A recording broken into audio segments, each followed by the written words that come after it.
சென்னை வேளச்சேரியில் தாயும் மகனும் வீட்டில் சடலமாக மீட்கப்பட்டிருப்பது அப்பகுதியில் பரபரப்பை ஏற்படுத்தியுள்ளது. குணசேகர் என்பவர் வெளியூர் சென்றிருந்த நிலையில் அவரின் மனைவி கவிதா தனது 9 வயது மகனை கொலை செய்துவிட்டு தானும் தற்கொலை செய்து கொண்டதாக கூறப்படுகிறது.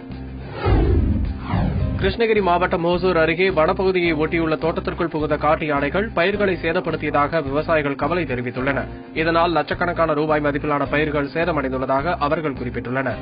காட்டு யானைகளை வனப்பகுதிக்குள் விரட்ட வனத்துறையினர் நடவடிக்கை எடுக்க வேண்டும் என்று விவசாயிகள் வலியுறுத்தியுள்ளனர். கிருஷ்ணகிரி மாவட்டம் ஓசூர் சந்திராம்பிகை ஏரியில் படகில் சென்ற 5 பேரில் 2 பேர் நீரில் மூழ்கி மாயமாகினர். ஏரியில் படகு சவாரி செய்த பாபு, ரீகன், சந்தோஷ், பாலமுருகன் மற்றும் லட்சுமிபதி உள்ளிட்டோர் நீரில் மூழ்கியதாக தெரிகிறது.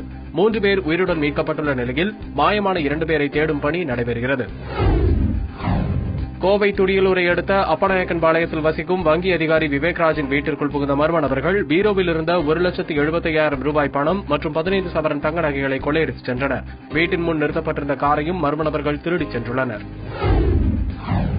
கோவை நல்லாம்பாளையத்தில் அமிர்தானந்தமயி தேவியின் 2 நாள் சொற்பொழிவு நிகழ்ச்சி நடைபெறவுள்ளது. இதற்காக மாதா அமிர்தானந்தமயியுடன் உள்நாட்டு மற்றும் வெளிநாட்டு பக்தர்களும் கோவை வந்தனர். பின்னர் பள்ளி வளாகத்தில் சிறப்பு பூஜைகள் செய்யப்பட்டு வழிபாடு நடைபெற்றது.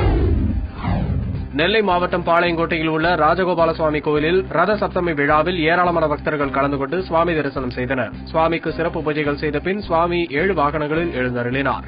வீதி உலாவின் போது பஜனை மற்றும் கோலாட்டம் நடைபெற்றது. நீலகிரி மாவட்டம் சோலூர் பொக்காபுரம் மாரியம்மன் கோவிலில் நடைபெற்ற தேர் திருவிழாவில் ஏராளமான பக்தர்கள் கலந்து கொண்டு சுவாமி தரிசனம் செய்தனர். கரகம், முளைப்பாரி எடுத்தும் மாவிளக்கு போட்டும் அம்மனை பக்தர்கள் தரிசனம் செய்தனர்.